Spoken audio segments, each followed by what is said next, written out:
ಶ್ರೀಗುರುಭ್ಯೋ ನಮಃ. ಪರಮಗುರುಭ್ಯೋ ನಮಃ.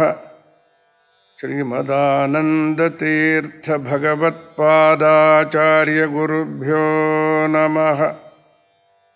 ಭಕ್ತ್ಯಾ ಸ್ತುತ್ಯಾ ವಿರಕ್ತ್ಯಾ ಭಜನಮಲಜನೋನ್ನತ್ಯ ಭೂತ್ಯರ್ಪಕಾಯ ಚಿತ್ಯಾ ಮತ್ಯಲ್ಪಭೃತ್ತೇಷ್ವಪಿ ಕುಜನಕೃತೋ ಧತ್ಯಭೂತ್ಯಾಜಕಾಯ ಕರ್ತ್ರೇ ಧರ್ತ್ರೇಥ ಹರ್ತ್ರೇ ಹಯಮುಖಹರಡೇ ಅಮುತ್ರಪಾತ್ರೇ ನಮಸ್ತೆ ತಸ್ಮೈ ಕಸ್ಮೈ ಚಿರಸ್ಮನ್ ಮನಸಿ ಧೃತಕಥಾ ವಿಸ್ಮೃತೋ ಸ್ಮಾರಕಾಯ ಮೂಜಗದೊಳಗಿಹ ಭೂಜಲಖೇಚರ ಈ ಜೀವರೊಳು ಮಹೌಜಸನ ಸೋಜಿಗ ಬಹುವಿಧ ನೈಜ ವಿಭೂತಿಯ ಪೂಜಿಸಿ ತನು ದಿನ ರಾಜಿಸುತ್ತಿಪ್ಪುದೆ ಫಲವಿದು ಬಾಳ್ದುದಕ್ಕೆ ಸಿರಿ ನಿಲಯನ ಗುಣಗಳ ತಿಳಿದು ಭಜಿಸುವುದೇ ಫಲವಿದು ಬಾಳ್ದುದಕ್ಕೆ. ದಾಸವರಿಯರು ಬದುಕು ಸಫಲವಾಗಬೇಕಾದಲ್ಲಿ ದುಃಖವನ್ನು ಕಳೆದುಕೊಳ್ಳಬೇಕು. ಒಂದು ದುಃಖವನ್ನು ಕಳೆದುಕೊಂಡರೆ ಇನ್ನು ಸಾವಿರಾರು ದುಃಖಗಳು ನಾವು ಮಾಡಿದ ಪಾಪದ ಫಲರೂಪವಾಗಿ ವೈಟಿಂಗ್ ಲಿಸ್ಟಲ್ಲಿ ಕೂತಿರುತ್ತೆ. ಎಲ್ಲ ದುಃಖವನ್ನು ಕಳೆದುಕೊಳ್ಳಲಿಕ್ಕೆ ಅನಂತ ಜನ್ಮಗಳೇ ಬೇಕು. ದುಃಖ ಮೂಲವನ್ನು ಕಳೆದುಕೊಳ್ಳುವ ಪ್ರಯತ್ನ ಮಾಡಿದಲ್ಲಿ ಅವನು ಬುದ್ಧಿವಂತ. ದುಃಖ ಮೂಲ ಯಾವುದದು? ಪಾಪ. ಅದಕ್ಕೂ ಮೂಲ ರಾಗದ್ವೇಷಾದಿಗಳು. ಅದಕ್ಕೂ ಮೂಲ ಕಾರಣ ಅಂದರೆ ಅವಿದ್ಯಾ ಅಂತ ಕರೀತಾರೆ. ಅದಕ್ಕೆ ಅದು ನಮ್ಮ ಪ್ರಯತ್ನದಿಂದ ಹೋಗುವಂಥದ್ದಲ್ಲ. ಭಗವಂತನೇ ನಮ್ಮೊಳಗೆ ನಿಂತು ಅವನ ಪೂಜೆಯನ್ನು ಮಾಡಿಸಿಕೊಂಡಲ್ಲಿ ಅದು ಹೋದೀತೋ ಏನೋ. ಅವನ ಪೂಜೆ ಎಲ್ಲಿ ಮಾಡಬೇಕು? ಸೂರ್ಯೋಗ್ನಿರ್ಬ್ರಾಹ್ಮಣ ಗಾವ ವೈಷ್ಣವ ಖಂ ಮರುಜ್ಜಲಂ ಭೂ ಆತ್ಮ ಸರ್ವಭೂತಾನಿ ಭದ್ರ ಪೂಜಾಪದಾನಿ ಮೇ ಅಂತ ಭಾಗವತದಲ್ಲಿ ಬುದ್ಧವರಿಗೆ ಉಪದೇಶವನ್ನು ಮಾಡುತ್ತಾ ಜಗತ್ಪತಿ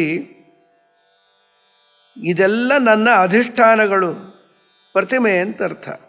ನನ್ನ ಮಹಿಮೆಯನ್ನು ತಿಳಿದು ಧ್ಯಾನಾದಿಗಳನ್ನು ಮಾಡಬೇಕು. ಸಾಲಿಗ್ರಾಮ ಮೊದಲಾದ ಪ್ರತಿಮೆಗಳಲ್ಲಿ ಅಭಿಷೇಕಾದಿಗಳನ್ನು ಮಾಡಿ ನೈವೇದ್ಯವನ್ನು ಭಗವಂತನಿಗೆ ನಿವೇದನ ಮಾಡಬೇಕು. ಷೋಡಶೋಪಚಾರ ಪೂಜೆಯನ್ನೆಲ್ಲ ಮಾಡಿ ಸಾಷ್ಟಾಂಗ ನಮಸ್ಕಾರ ಮಾಡಿ ನಿನ್ನ ಪೂಜೆ ನನ್ನಿಂದ ನಡೀತು ಅಂದರೆ ನೀನೇ ನನ್ನೊಳಗೆ ನಿಂತು ಮಾಡಿಸಿದ್ದೇ ಹೊರತು ಯಾತರವ ನಾನಯ್ಯ ಇಂದಿರೇಶ ಹೋತಾಕ್ವಯನೇ ಎಂಬುದಾಗಿ ತಿಳಿಸಿದಂತೆ ಯಾವ ಗಿಡದ ತೊಪ್ಪಲು ನಾವು ಸತ್ಕರ್ಮ ಮಾಡಲಿಕ್ಕೆ ಪ್ರಾಚೀನರ ಪುಣ್ಯದಿಂದ ತತ್ವಾಭಿಮಾನಿ ದೇವತೆಗಳು ಸದ್ಬುದ್ಧಿಯನ್ನು ಕೊಟ್ಟು ಭಗವಂತನಿಂದ ಅವರು ಪ್ರೇರಿತರಾಗಿ ಅವರೆಲ್ಲರೂ ಮುಖ್ಯಪ್ರಾಣನ ಪ್ರೇರಣೆಗೆ ಒಳಪಟ್ಟು ನಮ್ಮಿಂದ ಸತ್ಕರ್ಮ ನಡೆದರೆ ನಾವು ಧನ್ಯರಳ್ಳಿ. ಇದು ಎಂದು ಸಾಧ್ಯ? ಎಲ್ಲೆಲ್ಲೂ ಭಗವಂತನ ಅನುಸಂಧಾನ ಬೇಕು. ಮೂಜಗದೊಳಗಿಹ ಮೂರು ಜಗತ್ಯಾವುದಪ್ಪ? ಭೂಮಿ, ಜಲ, ಎಲ್ಲ 14 ಲೋಕವೂ ಹೌದು, 3 ಲೋಕವೂ ಹೌದು. ವಿವಕ್ಷಾಭೇದದಿಂದ ಇವೆಲ್ಲವೂ ಕೂಡ ಬ್ರಹ್ಮಾಂಡದಲ್ಲಿ ಇದೆಯಲ್ಲ. ಭೂಮಿಯಲ್ಲಿರುವ ಭೂಸಂಚಾರಿಗಳಾದ ಜನಗಳು, ಜೀವರುಗಳು, ಜಲದಲ್ಲಿ ಸಂಚಾರ ಮಾಡತಕ್ಕಂತಹ ವಾಸ ಮಾಡತಕ್ಕಂತಹ ಅನಂತ ಜೀವರುಗಳು, ಗಗನದಲ್ಲಿ ಸಂಚಾರ ಮಾಡತಕ್ಕಂತಹ ಪಕ್ಷಿ ಮೊದಲಾದವುಗಳು, ಬೇರೆ ಬೇರೆ ದೇವತೆಗಳು, ಗಗನಚಾರಿಗಳು. ಖ ಅಂತ ಹೇಳಿದ್ರೆ ಆಕಾಶ ಎಂಬುದಾಗಿ ಅರ್ಥ. ಭೂ ಚರ ಜಲಚರ ಖೇಚರ ಭೂಜಲ ಖೇಚರ ಈ ಜೀವರಗಳು ಅನಂತ ಜೀವರಗಳು. ಒಂದು ಕಡೆ ಹೇಳ್ತಾರೆ, ನಮಗೆ ಸ್ಥೂಲವಾಗಿ ಜೀವರುಗಳು ಅನಂತ ಇದ್ದಾರೆ ಅಂತ ಅನಿಸತ್ತೆ. ಪೂರ್ಣವಾದ ವಿಚಾರ ಸ್ಪಷ್ಟವಾಗಿ ತಲೆಗೆ ತೋರಬೇಕಾದಲ್ಲಿ ಅದೃಷ್ಟ ವಿಶೇಷವೇ ಬೇಕು. ಪರಮಾಣು ಪ್ರದೇಶದಲ್ಲೂ ಕೂಡ ಅನಂತ ಜೀವರಾಶಿಗಳು ಇವೆ ಎಂಬುದಾಗಿ ವಿಷ್ಣು ತತ್ವ ವಿನಿರ್ಣಯದಲ್ಲಿ ಸರ್ವಜ್ಞಾಚಾರ್ಯರು ನುಡಿದಿದ್ದಾರೆ. ಎಂದರೆ ಇದಕ್ಕಿಂತ ದೊಡ್ಡ ವಿಸ್ಮಯ ಏನಿದೆ? ಈ ಜೀವರೊಳು ಮಹೌಜಸನ, ಈ ಅನಂತ ಜೀವರುಗಳಿಗೆ ಭಗವಂತ ಅಂತರ್ಯಾಮಿಯಾಗಿದ್ದು ಅವರೆಲ್ಲರನ್ನ ಲೀಲೆಯಿಂದ ಆನಂದದಿಂದ ಪ್ರೇರಣೆ ಮಾಡುತ್ತಾ ದೇವಶೇಷ ಸ್ವಭಾವೋಯಂ ಆಪ್ತಕಾಮಸ್ಯ ಕಾಸ್ಪೃಹ. ಅವನಿಗೇನು ಆಸೆ ಇದೆ? ಆಸೆ ಇದ್ದರೆ ನಾವೇ ಅವನ ಬಳಿಗೆ ಸುಳಿಲಿಕ್ಕಾಗೋದಿಲ್ಲ. ಅವನಿಗೆ ಆಸೆಯ? ಭಗವಂತನಿಗೆ ಅವನಿಗೆ ಯಾವುದು ಹೊಂದಬೇಕಾದ್ದು ಏನೂ ಇಲ್ಲ. ಲಕ್ಷ್ಮೀ ನಿರಪೇಕ್ಷ ಅವನು. ಭಗವಂತನಿಗಾಗಿ ಲಕ್ಷ್ಮೀದೇವಿಯಲ್ಲ, ಲಕ್ಷ್ಮೀದೇವಿಗಾಗಿ ಭಗವಂತ. ಇಂಥ ಭಗವಂತ ಸೋಜಿಗ ಬಹುವಿಧ ನೈಜ ವಿಭೂತಿಯ ಇಲ್ಲೆಲ್ಲ ಇದ್ದು ಬೇರೆ ಬೇರೆ ಕರ್ಮಗಳನ್ನು ಮಾಡಿಸ್ತಾನೆ. ಒಬ್ಬೊಬ್ಬರ ಸ್ವಭಾವ ಒಂದೊಂದು ರೀತಿಯಲ್ಲಿರುತ್ತೆ, ಒಬ್ಬೊಬ್ಬರ ವಿಚಾರಗಳು ಬೇರೆ. ಎಷ್ಟು ರೀತಿ ನಿರೂಪಣೆ ಮಾಡಿದರೂ ಕೂಡ ಮುಕ್ತಾಯವೇ ಇಲ್ಲ ಇದಕ್ಕೆ. ಗರುಡ ದೇವರು ಹುಟ್ಟಿದ ಮೇಲೆ ಹಸುವೆ ಆಗತ್ತೆ. ಅವರಮ್ಮ ಒಂದಿಷ್ಟು ತಿನ್ನಬೇಕು ಅಂತ ಹೇಳ್ತಾಳೆ ವಿನತಾದೇವಿ. ಆದರೆ ತೃಪ್ತಿ ಆಗೋದಿಲ್ಲ. ಕಶ್ಯಪರನ್ನು ಕೇಳ್ತಾರೆ ಗರುಡದೇವರು, ನನಗೆ ಹಸುವೆ ಆಗ್ತಾ ಇದೆ, ಆಹಾರವೇನು ಅಂತ. ಇಂಥ ಒಂದು ಸರೋವರ ಇದೆ. ಇಬ್ಬರು ಋಷಿಕುಮಾರರು, ಅಣ್ಣ ತಮ್ಮಂದರು. ಹಿಂದಿನ ಜನ್ಮದಲ್ಲಿ ಅವರು ಋಷಿಕುಮಾರರಾಗಿದ್ದರು. ಆಸ್ತಿ ಪಾಲಾಗಬೇಕು ಅಂತ ತಮ್ಮ, ಅಣ್ಣ ಬೇಡ ಅಂತ. ನೀನು ಆನೆ ಆಗು, ನೀನು ಆಮೆಯಾಗು ಅಂತ ಪರಸ್ಪರ ಶಾಪ ಕೊಟ್ಕೊಂಡು ಬಿದ್ದೋಗಿದ್ದಾರೆ. ಆ ಆನೆ ಎಷ್ಟು ದೊಡ್ಡದು ಅಂತ ಹೇಳಿದ್ರೆ ಎಷ್ಟೋ ಯೋಜನ, ಆ ಆಮೆಯೂ ಅಷ್ಟೆ ಸುಮಾರು ಎಷ್ಟೋ ಮೈಲುಗಳ ಉದ್ದದಲ್ಲಿದೆ ಅವೆಲ್ಲವೂ ಕೂಡ. ಹಿಂದಿನ ಸಂಸ್ಕಾರದಿಂದ, ಆ ಆಸೆಯಿಂದ ಅಣ್ಣ ತಮ್ಮಂದರೆ ಆನೆ ಮತ್ತು ಆಮೆ, ಸರೋವರದಲ್ಲಿ ಆಮೆ ಇರಬೇಕು, ಅಲ್ಲೇ ಪಕ್ಕದ ಅರಣ್ಯದಲ್ಲಿ ಆನೆ ತಿರುಗಾಡಿಕೊಂಡಿರಬೇಕು, ದಿನ ಬರಬೇಕು, ಹೊಡೆದಾಡ್ಕೋಬೇಕು. ಸೊಂಡಿಲಿನಿಂದ, ಕಾಲಿನಿಂದ, ಆಮೆ ಬಾಲದಿಂದ. ಎಷ್ಟೋ ಮೈಲು ಅಗಲದ ಆಮೆ 10 ಯೋಜನ ದಪ್ಪ ಅಂತಾರೆ. ನಂಬಲಿಕ್ಕೆ ಸಾಧ್ಯವಿಲ್ಲ. ಮಹಾಭಾರತದಲ್ಲಿ ಈ ಮಾತು ಬರುತ್ತೆ, ಆದಿಪರ್ವತದಲ್ಲಿ ಇದೆ. ಅವೆರಡನ್ನು ತಿಂದಾಕ್ಬಿಡು, ನಿನಗೆ ತೃಪ್ತಿ ಆಗತ್ತೆ ಅಂತ. 2 ಗುಡ್ಡಗಳು ದೊಡ್ಡ ದೊಡ್ಡ ಬೆಟ್ಟದಂತೆ ಇದೆ. ಉಗುರಲ್ಲಿ ಎರಡನ್ನು ಸ್ವೀಕಾರ ಮಾಡಿಕೊಂಡು ಗರುಡ ದೇವರು ತಿಂದು ತೃಪ್ತರಾಗ್ತಾರೆ ಅಂದರೆ ಇದು ಏನು ವಿಚಿತ್ರ ಇದು ಸೃಷ್ಟಿಯಲ್ಲಿ. ಇದು ನಮಗೆಲ್ಲ ಸ್ವಲ್ಪ ಪುರಾಣಗಳನ್ನು, ವೇದಶಾಸ್ತ್ರಗಳನ್ನು ನೋಡಿದರೆ ಅಸಂಭಾವಿತವೇನಲ್ಲ ಅನಿಸುತ್ತೆ. ಯಾವ ಶೇಷದೇವರು ಇಡೀ ಬ್ರಹ್ಮಾಂಡವನ್ನು 1000 ತಲೆಗಳಲ್ಲಿ ಒಂದು ತಲೆಯಲ್ಲಿ ಸಾಸಿವೆಯಂತೆ ಧಾರಣೆ ಮಾಡಿದ್ದರೆ, ಆ ಶೇಷದೇವರನ್ನು ವಾಯುದೇವರು ಕೂರ್ಮರೂಪದಿಂದ ತನ್ನ ಬಾಲದಲ್ಲಿ ಧಾರಣೆ ಮಾಡಿದ್ದಾರೆ. ಆ ಬ್ರಹ್ಮಾಂಡಧಾರಿಯಾದ ಶೇಷದೇವರನ್ನು ಧಾರಣೆ ಮಾಡಿದವರು ವಾಯುದೇವರು, ಅವರ ಬಾಲದ ತುದಿಯಲ್ಲಿ ಶೇಷ ಇದೆ, ಚಿಕ್ಕದಾಗ್ತಾರೆ. ವಾಯುದೇವರಿಗೆ ಕಂಪೇರ್ ಮಾಡಿದ್ರೆ ಶೇಷದೇವರು ಚಿಕ್ಕದಾಗ್ತಾರೆ. ಅಂಥ ಶೇಷದೇವರ 1000 ತಲೆಯಲ್ಲಿ ಒಂದು ತಲೆಯಲ್ಲಿ ಇಡೀ ಬ್ರಹ್ಮಾಂಡ ಸರ್ಷಪಾಯಿತ ಅಂದರೆ ಇದು ಎಷ್ಟು ಸೋಜಿಗ, ಎಷ್ಟು ಆಶ್ಚರ್ಯ. ಅಂಥ ವಾಯುದೇವರನ್ನು ವಿಷ್ಣು ಕೂರ್ಮ ಶ್ರೀಹರಿ ತನ್ನ ಬಾಲದಲ್ಲಿ ಕೂರ್ಮ ರೂಪದಿಂದ ಧಾರಣೆ ಮಾಡಿದ್ದಾರೆ. ಇಂಥ ಒಂದು ವಿಸ್ಮಯವನ್ನು ಎಲ್ಲಿ ತರಬೇಕು ನಾವು? ಯಾವ ಕ್ಯಾಮ್ರಾಗೆ ಸಿಗತ್ತಿದಲ್ಲ, ಏನು ತೋರಿಸಿಯೇವು ನಾವು? ಸಾಮಾನ್ಯವಾದ ವಾರ್ತೆಯ ಇದು. ಸೋಜಿಗ ಬಹುವಿಧ ಸೋಜಿಗ, ಒಂದು ಬಗೆಯಾದ ಆಶ್ಚರ್ಯ ಅಲ್ಲ. ಬಹುಚಿತ್ರ ಜಗತ್ ಬಹುಧಾಕರಣಾತ್ ಪರಶಕ್ತಿರನಂತ ಗುಣ ಪರಮಃ. ಜಗತ್ಪತಿ ಅನಂತ ಗುಣ ಪರಿಪೂರ್ಣನಾಗಿದ್ದಾನೆ.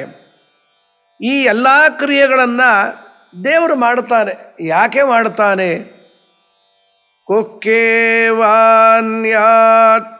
ಕಪ್ರಾಣ್ಯಾತ್ ಯದೇಶಾಕಾಶಾನಂದೋ ನ ಸ್ಯಾತ್ ಅಂತ ತೈತ್ರಿಯೇ ಹೇಳುತ್ತೆ.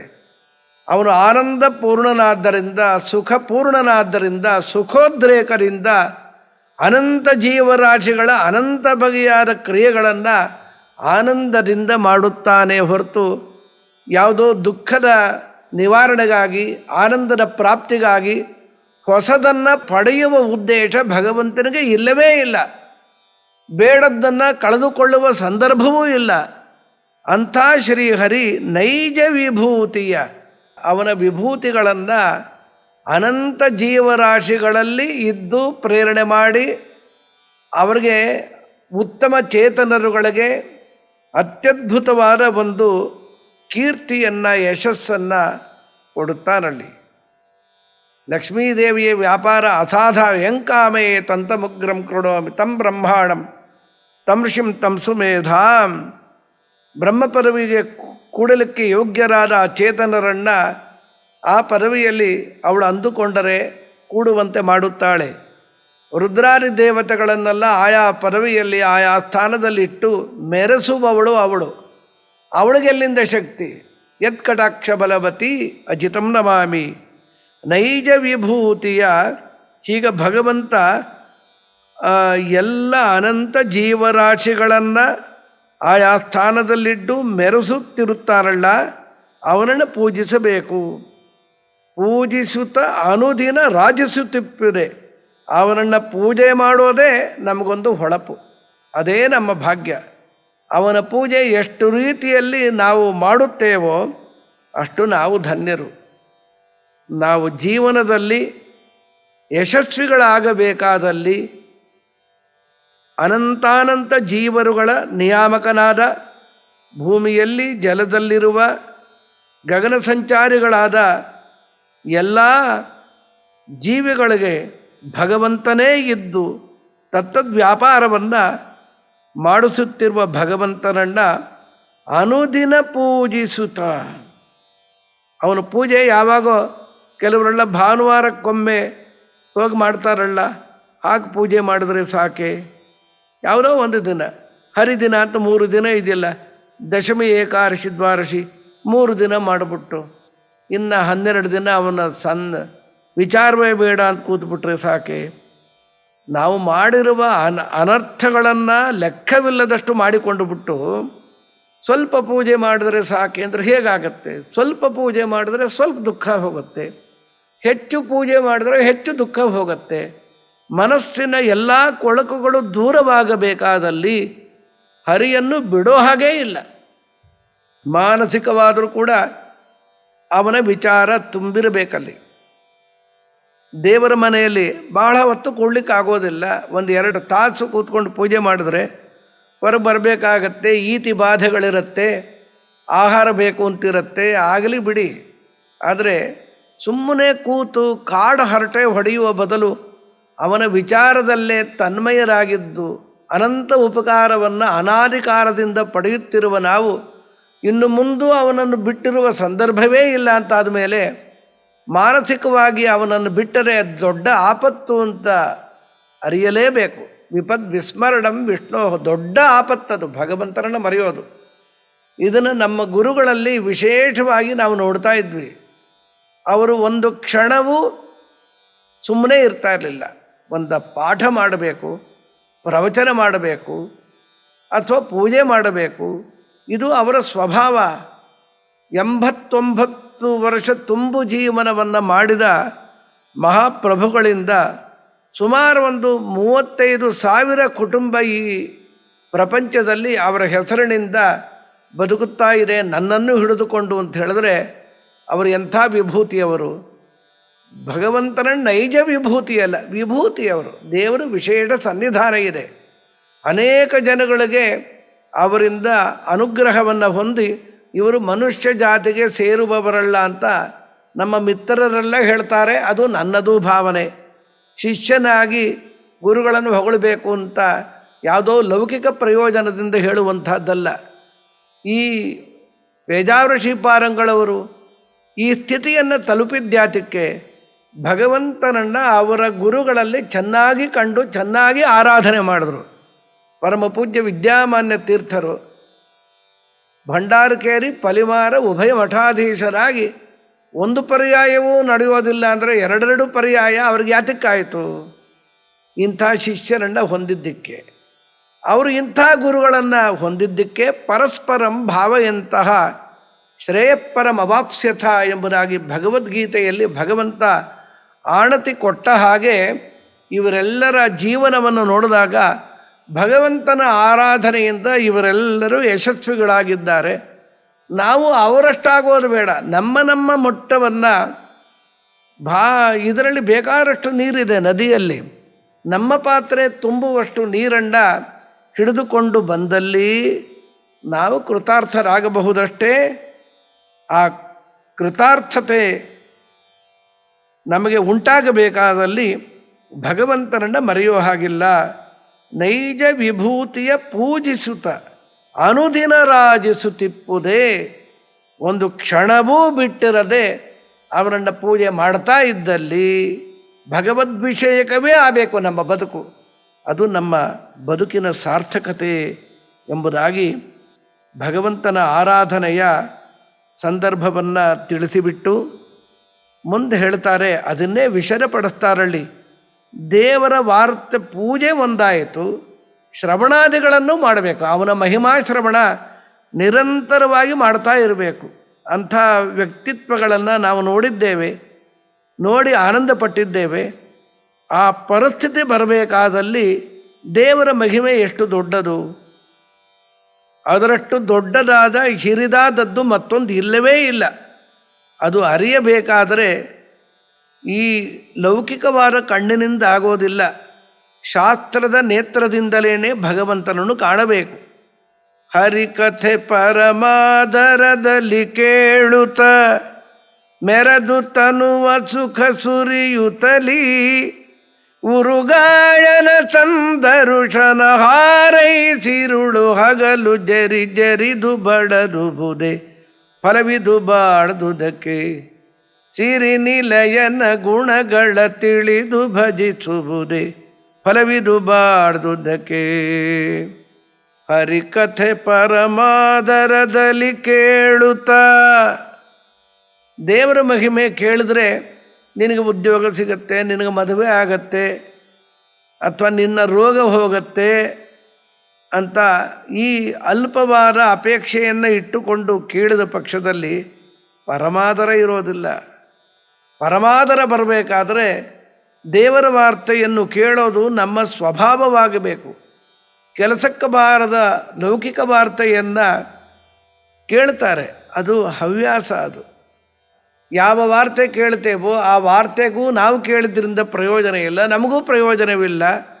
ತದಲಂ ಬಹುಲೋಕ ವಿಚಿಂತನಯ ಅಂತ ಆಚಾರ ಅಂತಾರೆ. ಸಾಕಪ್ಪ, ಅತಿಯಾದ ಲೌಕಿಕ ವಾರ್ತೆಯಲ್ಲಿ ಮುಳುಗಬೇಡ್ರಿ ಅಂತಾರೆ. ಹಾಗೆ ಮುಳುಗಿದ್ರೆ ಏನಾಗುತ್ತೆ ಅಂದರೆ ನಮಗೆ ಹಾನಿ. ಆಯುಷಃ ಕ್ಷಣಯೇ ಕೋಪಿ ಸರ್ವರತ್ನೈರ್ನ ಲಭ್ಯತೆ ಸವೃಥ ಕ್ರಿಯತೆ ಏನ ಪ್ರಮಾದಸ್ಸು ಮಹಾನಹೋ ಅಂತಾನು ಒಬ್ಬ ಮಹಾಕವಿ. ಆಯುಷ್ಯದ ಒಂದು ಕ್ಷಣ ಹೋದ ಕ್ಷಣ ಅದು ಕಳೆದು ಹೋದಾಗೆ ನಮಗೆ ಮತ್ತೆ ಬಾ ಅಂದರೆ ಬರುತ್ತಾ? ನೋಡುತ್ತಾ ನಾವು ಮೃತ್ಯುವಿನ ಬಳಿಗೆ ಸಮೀಪ ಆಗ್ತಾ ಇರ್ತೇವಲ್ಲಿ. ಇಷ್ಟೆಲ್ಲ ಗೊತ್ತಿದ್ದು ಕೂಡ ಸಮಯವನ್ನು ವ್ಯರ್ಥ ಮಾಡಿದ್ರೆ ಗತಿ ಏನು?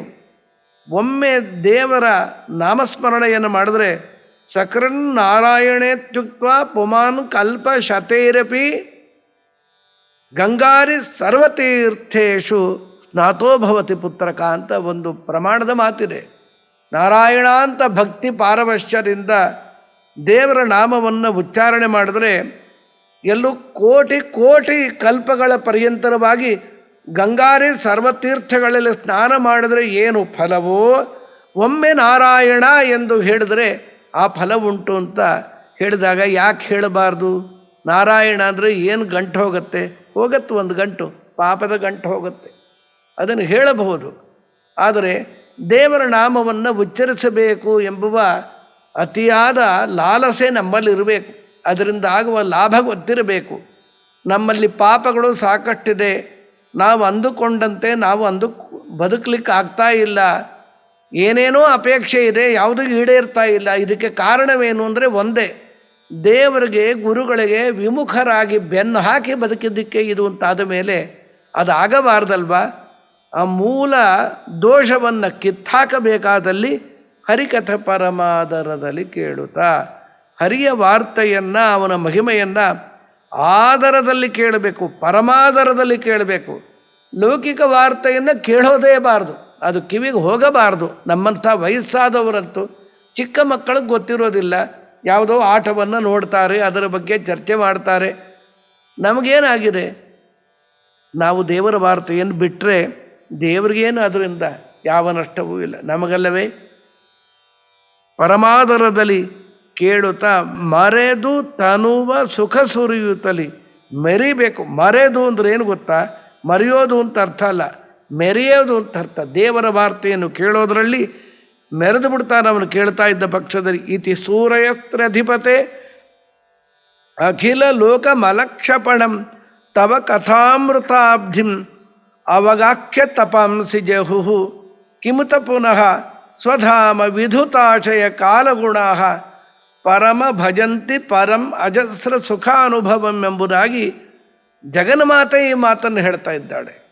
ಅವಳು ಮಾತಿದು ಅಖಿಲ ಲೋಕ ಮಲಕ್ಷಪಣಂ, ಎಲ್ಲ ಜೀವರುಗಳ ಮಲ ಅಂದರೆ ಪಾಪ, ಅದನ್ನು ತೊಳೆದು ಹಾಕುವಂಥದ್ದು ಅಂದರೆ ನಿನ್ನ ವಾರ್ತೆ. ಅದಕ್ಕೆ ಕಿವಿಗೆ ಬಿದ್ದಾಗ ಒಂದು ಆನಂದವಾಗತ್ತೆ, ಏನೋ ಒಂದು ನೆಮ್ಮದಿ ಸಿಗತ್ತೆ. ಅದನ್ನು ಕೇಳಿ ಕೇಳಿ ಅನುಭವಿಸಿದರೆ ಗೊತ್ತಾಗುತ್ತೆ ಹೊರತು ಕೇಳದೇನೇ ಇದ್ದರೆ ಇದು ಯಾರಿಗೂ ಗೊತ್ತಾಗಲಿಕ್ಕೆ ಸಾಧ್ಯವಿಲ್ಲ. ಸುಖ ಸುರಿಯುತ್ತಲಿ ಉರುಗಾಯನ ಅಂತಾರೆ ಸಂದರ್ಶನ. ಉರುಗಾಯ, ಉರು ಅಂದರೆ ಉತ್ಕೃಷ್ಟರಾದ ಅಮ್ಮ ಜಗನ್ಮಾತೆ, ಚತುರ್ಮುಖ ಬ್ರಹ್ಮದೇವರು, ವಾಯುದೇವರು, ಗರುಡಶೇಷ ರುದ್ರರೇ ಮೊದಲಾದ ಮಹಾನುಭಾವರೆಲ್ಲರೂ ಕೂಡ ಶ್ರೇಷ್ಠರಾಗಿದ್ದಾರೆ. ಅದನ್ನು ಉರು ಅಂತಾರೆ. ಉರುಗಾಯ, ಅವರಿಂದ ಗಾನ ಮಾಡಿಸಿಕೊಳ್ಳುವ ಉರುಗಾಯನ ಸಂದರ್ಶನ ಎಂದು ಕಾಂಬೆನು